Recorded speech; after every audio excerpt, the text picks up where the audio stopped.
had knocked my head into the four walls in the elevator until the door opened, that she had faked her death with me just to teach me a lesson, that she had locked me outside of the apartment naked when I was like 9, when I was starting, thinking all that came back. And then I was like, no one's going to believe me.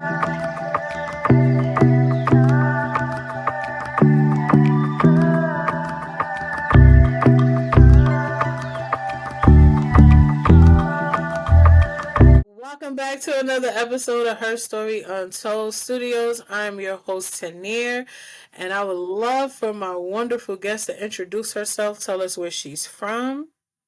Hey y'all, my name is Magda Desir. I am from Chicago. Good old Chi-Town. And make sure you guys like and comment and share this episode if it resonates with you. I always tell you guys before and after. We are definitely on the road to 1K. I mean, we are literally probably like 30 subs away from 1K. And I just want to just thank Magna because we are running this for the second time. But I just wanted to thank everybody who truly supports HerrStory Untold Studios. Okay, so we're going to get right into the interview. We ain't going to waste no more time, okay? Not at all. So, Let's what get it. initially inspired you, Magda, to start your podcast? Well, what initially?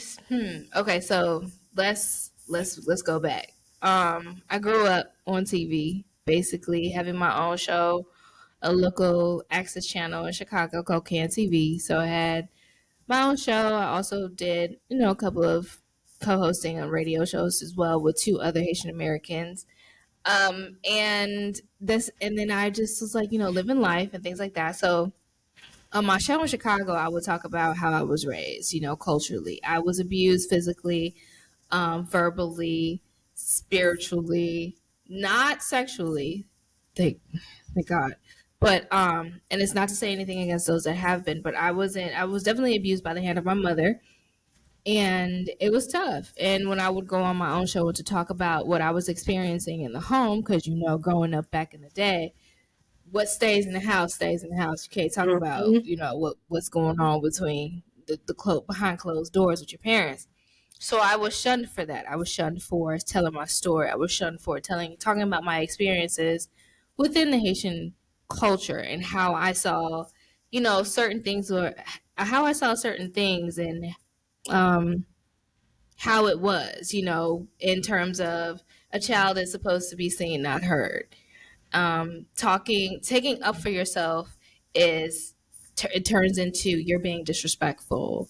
You're talking, not necessarily talking back, but taking up for yourself, you're being disrespectful, and you're talking back to elders. So that had me thinking that what I had to say wasn't important, and it kind of made me lessen my self-worth and my value and my voice. So I just stopped overall. I would stop and go, but I stopped overall.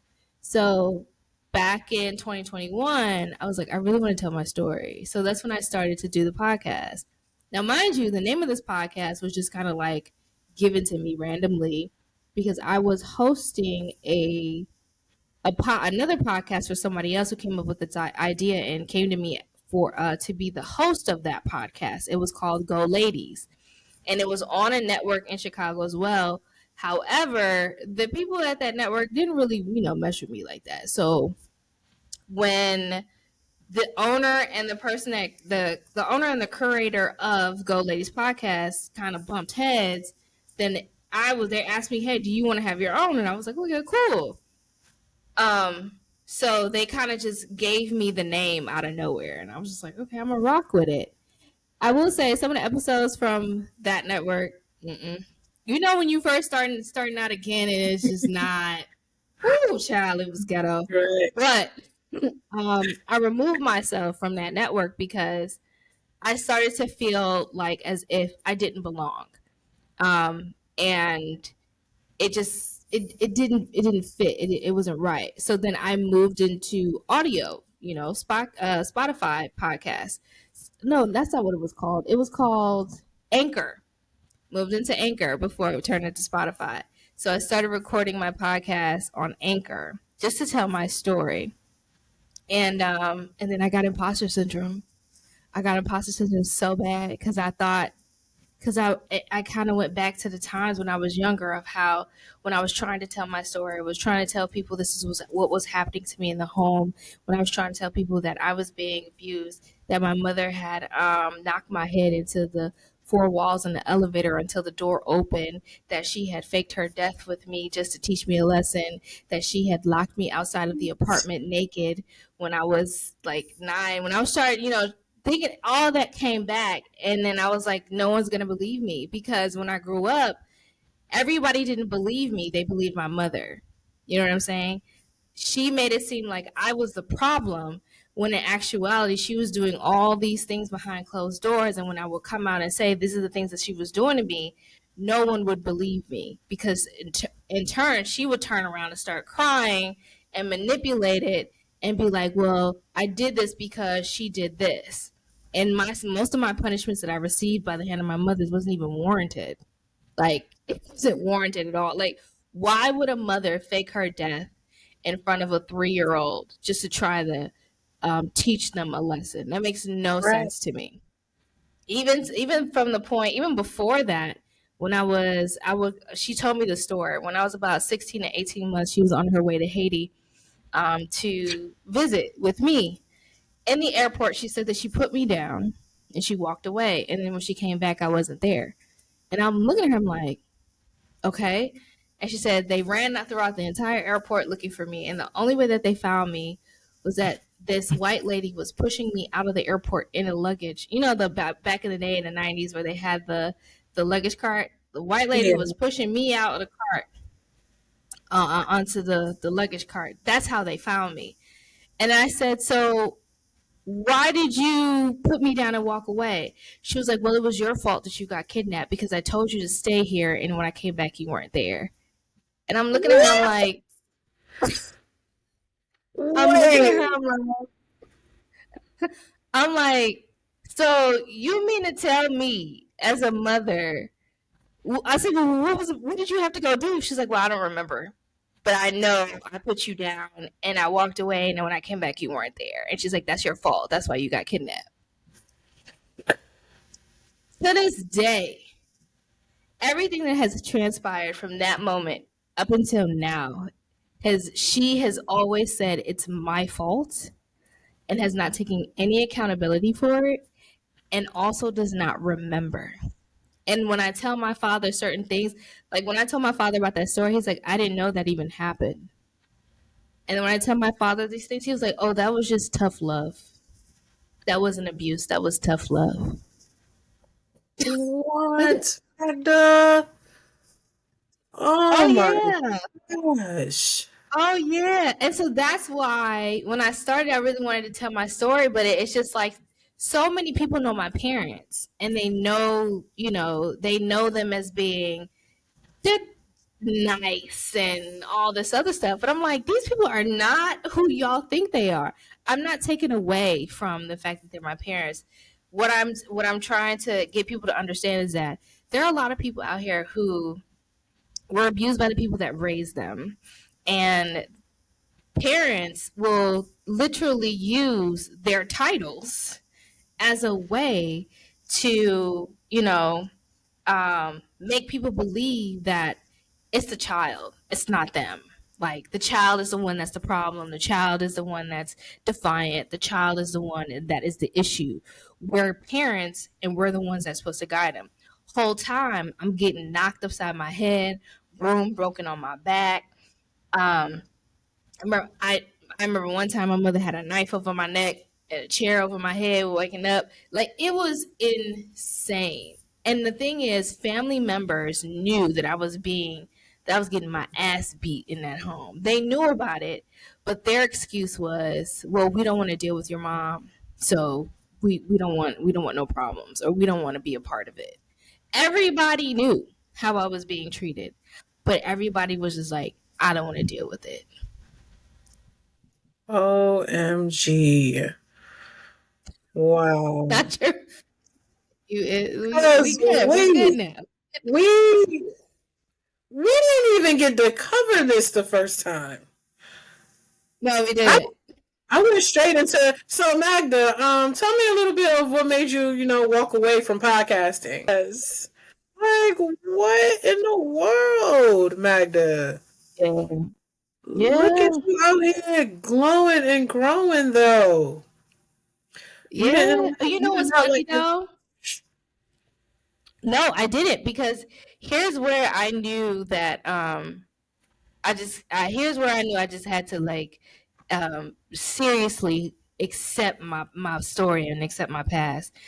This past birthday, I really wasn't really rocking with my dad like that. I really haven't been rocking with my dad like that for a long time anyway. But because according to him, he raised me by paying his child support. But it is what it is. In his words and in his mind, since he paid child support, he raised me. So you're right, sir. You're absolutely right. So I was just like, I don't want to really, like, spend my birthday with you. I'm kind of done with you and this and the third. So he came over to my mom's because I was at my mom's, and both of my parents literally sat there and said to each other, my dad was like, well, she's mad at me because I left. And she's mad at me because I said things to her in the past that she told me about that I never said. And like everything that I said to both of them and how they treated me, they just threw it in my face. Mind you, this is during my birthday. It's after my birthday on Valentine's Day. Threw everything in my face. And my father was like, "Hey, listen, why don't you just forgive and forget?" And I just sat there. I just sat there and I was just like, "You know what? I'm looking at two children who didn't get the apologies that they wanted when they were growing up. They did not get the love. They did not get um they just didn't get the love and the things that they needed when they were growing up. And as I'm looking at these two, not parents, I'm looking at children, and I'm realizing that what they experienced in their lives is something that they're holding on to and that they passed down to me. And that in that moment, I just was like, they're right. I have to forgive, but I don't have to forget. But what I will do is understand that these two children that I'm looking at that had me will die with the nonsense and the bullshit that they gave me. And it just made me feel sorry for them because they don't love themselves. And the love that I needed, they weren't able to provide because they themselves didn't weren't given the love that they needed, and they didn't provide the love for me either. So Right. it was just kind of one of those things where it's just like, thank you for throwing all the things that you have done to me back into my face. And I appreciate y'all for showing me that what unhealed trauma looks like. I appreciate y'all for showing me that if you don't work on yourself and you don't grow and you don't learn how to forgive without that I'm sorry, this was what life would be like for you. So even though it hurt, at the same time, it healed me. Crazy as it sounds, it hurt, but it healed me because I can only have empathy and sympathy for people who who just don't who just never grew up, who never grew up, and who was constantly waiting for people to come around and be like, I'm sorry. It just changed my whole perspective, and it changed me, and it made me realize, girl, you better tell your story and own it. And own it. Absolutely. You turned your Yeah, pain into purpose. it did. It did. It was crazy though. I know because I'm like, if I were to get up and start screaming at the both of them, we all would have been in the same energy. You know what I'm saying? So I literally had to sit there and just hold my tongue and console that little girl inside of me and be like, listen, sis, as you can see, they throwing that shit back in your face. They do not care. They think they didn't do anything wrong. Let them die with that. But I also, and then I got up and I just kind of walked away and I told myself, I'm so sorry. I am so sorry. And I love you. We didn't deserve it, but we're here now and we're just going to move forward.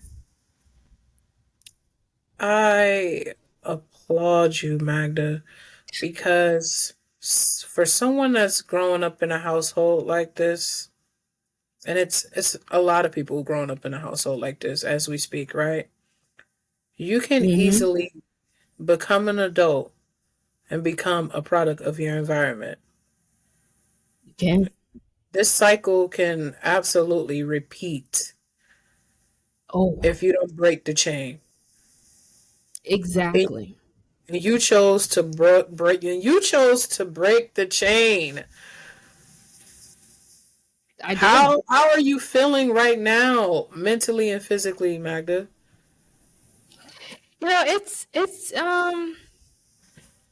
It's not easy.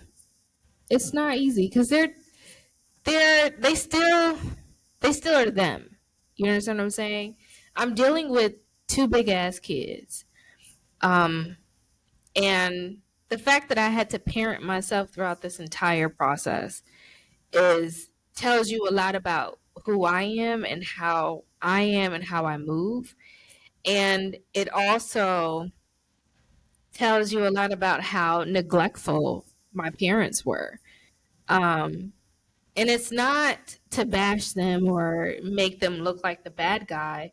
It's just at the time that they became parents, the immaturity was just out of this world, man. Like it was just two emotionally unavailable people coming together to have a child that they were supposed to literally that God blessed them and told them to take care of, and they just dropped the ball. Because here's how I got my name. I'm gonna tell you how I got my name. My parents were having it'll come together. My parents were having a very difficult time finding my name, finding a name for me. They bought books, went through the whole shebang, right? They Mm-hmm. couldn't decide on a name. My mother said she went to sleep and she said somebody came to her and told her to name me Magda. They specifically said, name her Magda. And she said when the person said that, the name echoed throughout the dream. And so she woke up and she woke my dad up. She was like, hey, did you talk to me? He was like, no, I was asleep. She was like, someone told me to name her Magda. And my dad was like, okay. He got up, wrote my name down. They looked at it. They said, cool. They agreed on it. And they went back to sleep. If somebody comes to you in a dream and tells you to name your child Magda, and the name echoes throughout the dream, wouldn't that give you a little inkling of, this one, this child might be something different, Right. might be something or somebody we need to truly take care of and be and and you know what I'm saying, cultivate and love a little bit harder. Wouldn't that make you go, I think I might need to make sure that I put as much I take the time to fix myself and my trauma so that this one that's coming in doesn't have to do a lot of work. You know what I'm saying? It would that would make me go, this child is special. This child, God's got a plan with this child's life. I don't know what it is, but I think I need to make sure that I keep this child safe and I love this child as best as I can. It Right. didn't click for them. It didn't click for them. And I always tell my parents, I'm like, the nonsense that y'all brought into my life, you guys are going to die with it. And you won't understand what is going on right now and who I am until you die. They look at me like, oh, you crazy. I might be crazy. but I've never heard of someone's name coming to their mother in a dream and someone telling you to name a child this name specifically. I've never heard it. I'm just saying. Ooh. So what the things you have, because I am registering everything you just said, right? Because we didn't get to talk about this before. And I'm gonna keep saying that. And I don't feel like it was a bad thing, but I feel like I was more focused on the inspiration behind why you walked away from podcasting and then you came back, and then how everything was like, okay, it's aligned for you and this is where you need to be. That I didn't say to you, Magda, tell your story, you know? So we dived into some things, but we didn't go into the depths of some things, okay? No, we So didn't. now We didn't. you're telling me this, it's like I am sitting here and I'm like, this beautiful soul is in front of me, right? And you have a lot of great things going for you guys. Make sure you check out Magda, right? I usually save that for the end, but just check her out. Um, and it's so many questions around how you evolved into this beautiful soul. Now, you chose a route, right? And you chose to break the chains. You chose to just stop this. This ends with me. You mentioned you forgave yourself. What was that like? Was that a lot of crying? A lot of Oh, pointing a finger at yourself? Did you it was journal? How did you cope with that? a lot of crying, journal, therapy. Actually, therapy was no, a relationship. A toxic relationship in 2015, 2016 is what led me here. That was the icing on the cake because I kept attracting emotionally unavailable men and needy men. And it ties into both the father and the mother for me. And that relationship was so tumultuous. We were both trash in that relationship. But according to the experiment that I dated, I was more, according to him, I'm more trash, but we were both horrible. When that relationship ended, I told myself, something's not right. I have to fix this because I can't move forward in life, um, bringing in another baby, bringing in a child or getting married to a man and he has to deal with this bullshit that I'm carrying. Like, I gotta fix this some way or another. And when I went to therapy, um, I found my therapist on therapyforblackgirls.com. First session, I walked in and she was like, "Why are you here?" And I told her, "I am fucked up and I need help." And she was like, based on that delivery, I could tell. Since Right. then, it's just been a 180. Of course, journaling and crying and asking how come they not saying I'm sorry. How come they're not taking responsibility or accountability for the things that they've done to me? And how come this? How come that? Why this? Why that? Why did I end up in this relationship? Why was I abused the way that I was abused? Why did they forget what they said to me? Why did they forget how they made me feel? It was a lot of whys. And I literally had to, like, I literally was like asking God, like, why'd you give me those two people as parents? Like, if this is such a profound, if you give me a name through a dream, by the way, which means glorious and noble person. I mean, the glorious and powerful in Arabic. My name means glorious and powerful in Arabic. Why would you give me these two people as parents? Like, Right. what's the reason? And I had to learn that the things that I went through, the abuse that I've experienced, the neglect, all of that was to build the strength that I have today. Because eventually, my story is probably going to help somebody who is currently going through this at this present moment. They can see that even though I went through this, I didn't get my lick back. I just literally did a 180 and continue to be the beautiful soul that I am, the beautiful person that I am. I continue to have integrity. My character is amazing. I have values, I have morals. Through trial and error, I learned a lot of things, but I didn't allow me, as you stated, I didn't allow myself to become the product of my environment. I didn't allow myself to be abusive, to be disrespectful, to not show love, to not gatekeep. You understand what I'm saying? I didn't allow that for me. I did of the environment that I grew up in is not my makeup. It's not my Mm, makeup. So mm. this is how it worked and shifted. But at the same time, it's tough because I still had to talk to that little girl like, listen, sis, I know it hurts. I know we wanted mom. I know we wanted a dad, but that's not what we got.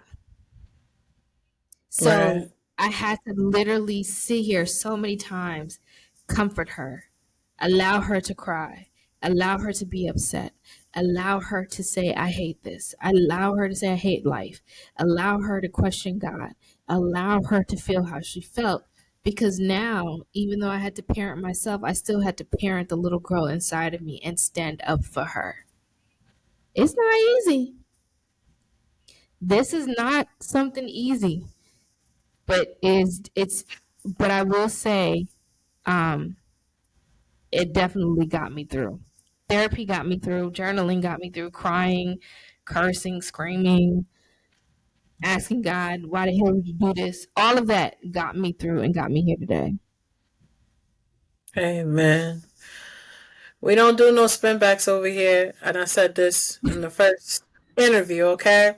It will spin Right. back its own. Karma always catch up, whether it's good or bad, okay?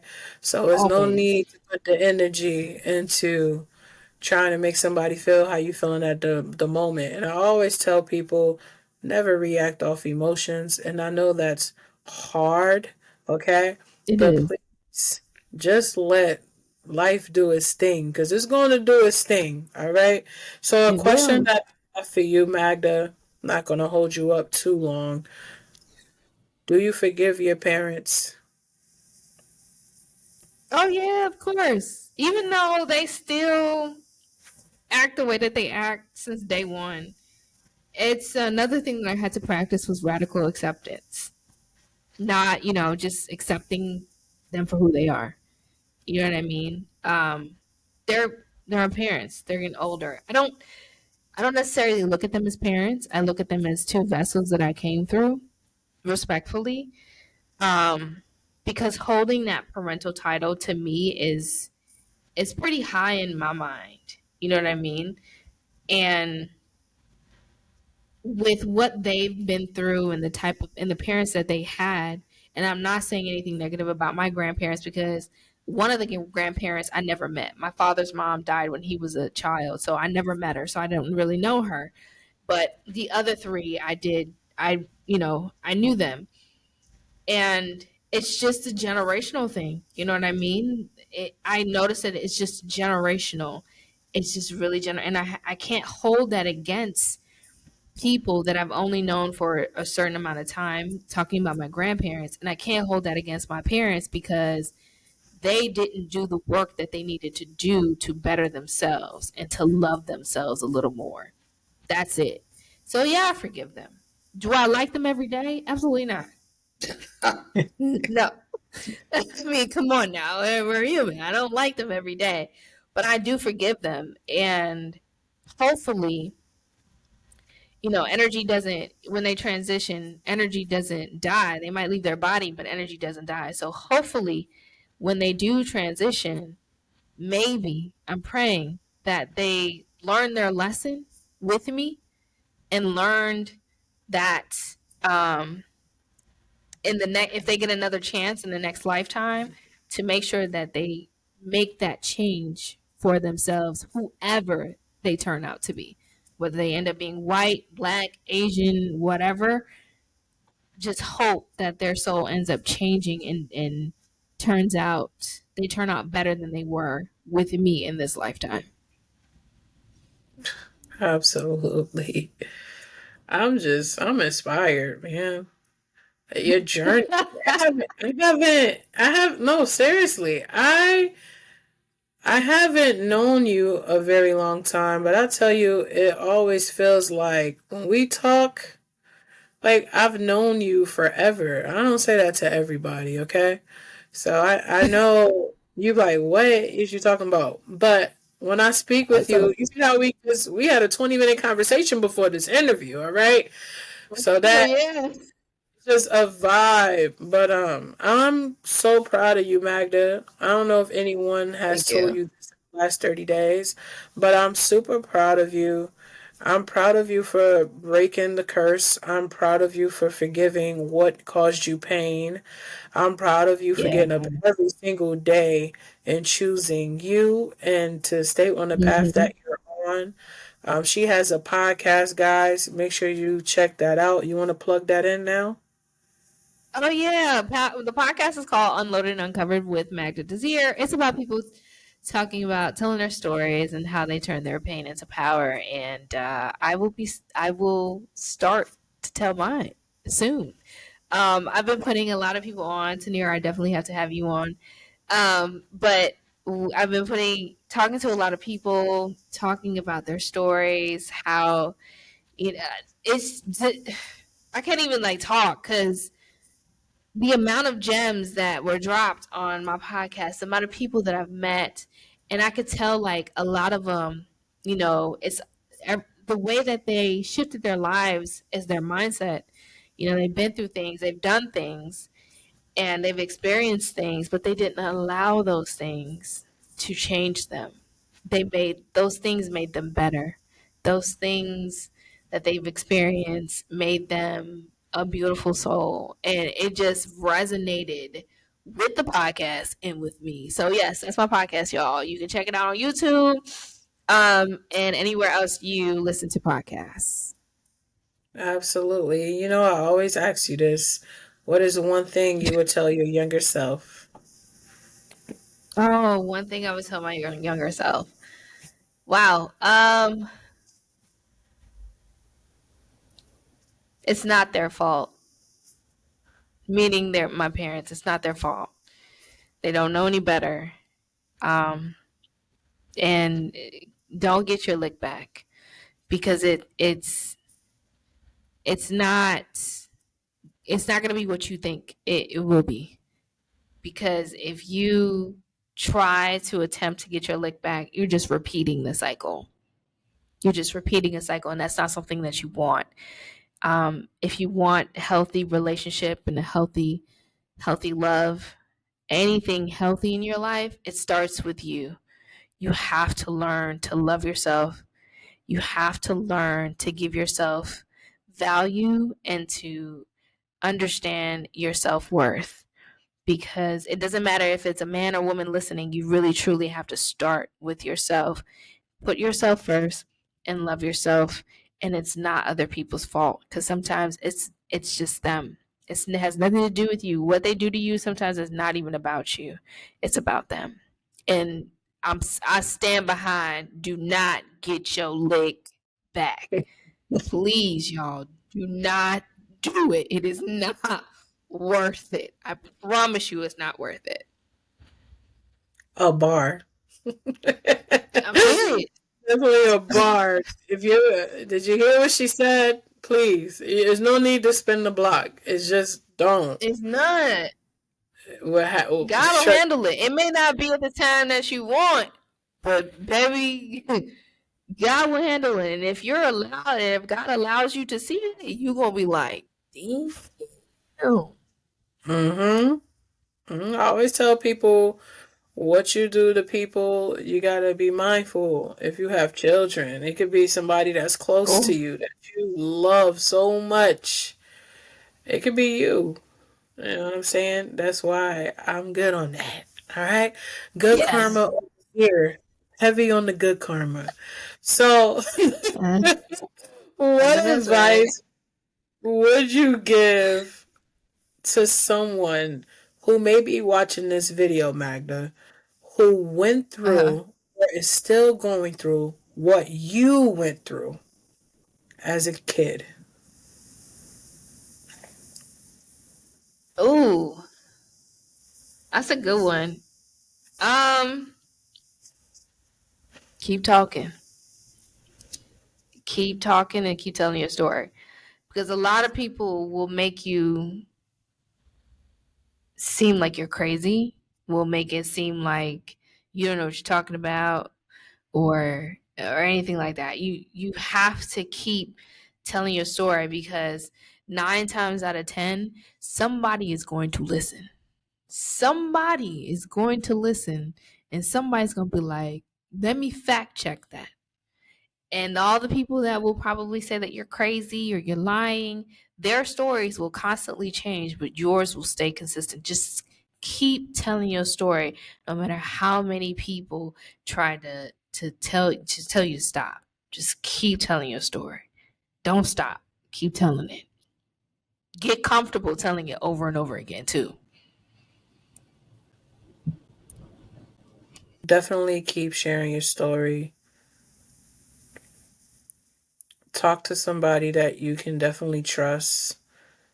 I don't want to get all spiritual and religious, but pray. They definitely have a lot of support groups. They definitely have a lot of therapists out there. And Magda journal. Are you still journaling, Magda? To this day, I got an online journal. To this day, I journal.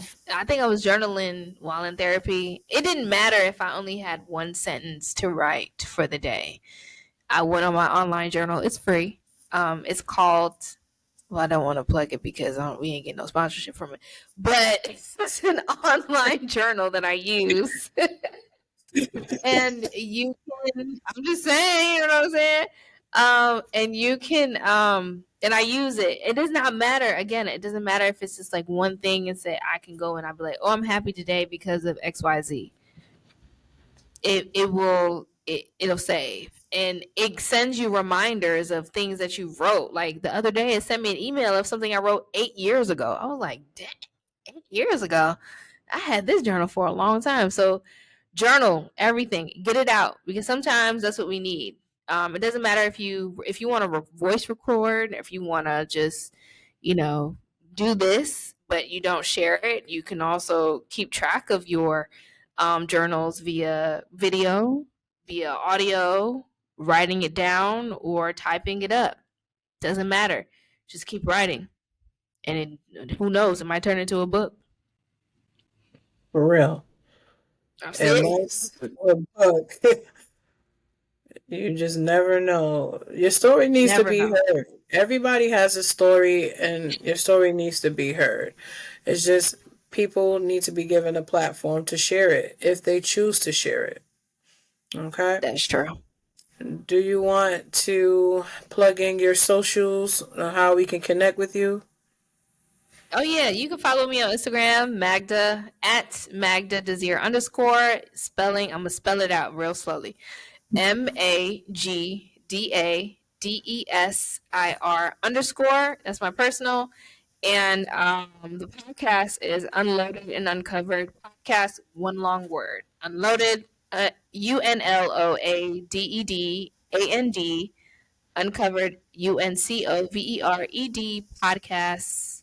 That's just one word. Okay. YouTube?